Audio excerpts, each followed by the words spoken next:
फोड फोड दहीहंडी फोड म्हणत अर्थातच उत्साही मुंबईकर आज सगळ्या गोविंदांना म्हणणार आहे की अर्थातच श्वास रोखून दहीहंडी फोडण्याची वाट बघणार आहे। गल्लोगल्लीत नाक्या नाक्यांवर चावड्यांवर वस्त्यांवर हे चित्र दिसणार आहे। थेट जाऊयात वरळीला, आपले प्रतिनिधी सागर कुलकर्णी आपल्या बरोबर आहे। सागर, एकूणच कसा उत्साह आहे आज गोविंदाचा? मृदुला, विशेषतः मुंबईमध्ये सगळ्यात उत्साह असतो। मुळात कोर्टामध्ये हा निर्णय प्रक्रिया होती, पण त्याला स्टे देण्यात आली होती, तर त्याच्यावर निर्बंध उठवले।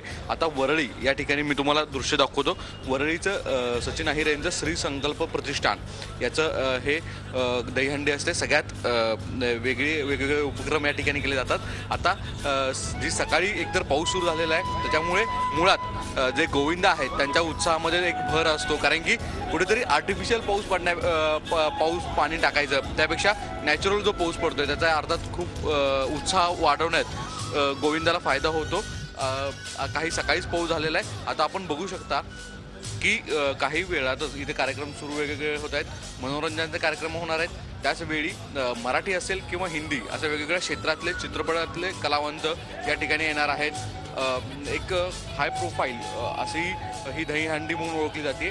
त्याचवेळी सगळ्यात महत्त्वाचं म्हणजे डान्स असेल किंवा वेगवेगळे दृश्य असतील असे कार्यक्रम आज दिवसभर इथं पाहायला मिळणार आहेत। अगदी खरं आहे सागर, आपण ज्या तऱ्हेनं म्हणतोय की हाय प्रोफाईल अशी दहीहंडी असते, डीजे असतील, मनोरंजनाचे कार्यक्रम असतील, मोठमोठ्या सेलिब्रिटींची एंट्री असेल, असं अनेक गोष्टी गेल्या अनेक वर्षांपासून या दहीहंडीत आपल्याला बघायला मिळतात। परंतु त्याचबरोबर सगळ्यात महत्त्वाचा मुद्दा जो गेला अनेक दिवसांपासून चर्चेला आहे तो म्हणजे सुरक्षेचा। त्या दृष्टीनं या एकूणच संघर्षानं काय प्रयत्न केले? संकल्पने या दृष्टीने काय प्रयत्न केले आहे की पोलिसांचे एकतर वॉच असणं,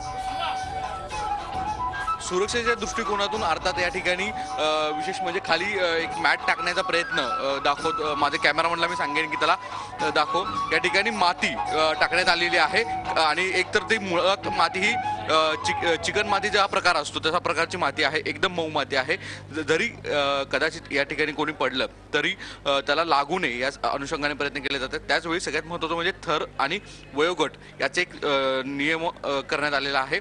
जे जास्त उंचीवर किंवा कमी वयातले जे कोर्टाने दिलेले निर्देश आहेत ते पाळण्यासाठी येथील असं सांगितलं आहे मंडळाच्या वतीने। त्याचवेळी सगळ्यात महत्त्वाचं म्हणजे पोलीस देखील या ठिकाणी लक्ष ठेवण्यासाठी असणार आहेत। त्याचप्रमाणे CCTV देखील या ठिकाणी वेगवेगळ्या ठिकाणी लावण्यात आलेले आहेत। एकूण जर पाहिलं तर मुळात कुठलाही कोर्टाचे आदेश धुडकावले जाऊ नयेत, कोर्टाच्या नियमांचं अंमलबजावणी व्हावी हीच भूमिका मंडळाच्या वतीने सांगण्यात येते। मुळात असं होतंय का हे आता पाहावं लागणार आहे। निश्चित सागर, धन्यवाद। आणि वेळोवेळी अर्थातच दिवसभर तुमच्याकडे आम्ही येऊ आणि हा सगळा उत्साह आपण आपल्या प्रेक्षकांना दिवसभर दाखवणार आहोत। झी 24 तास रहा एक पाऊल पुढे।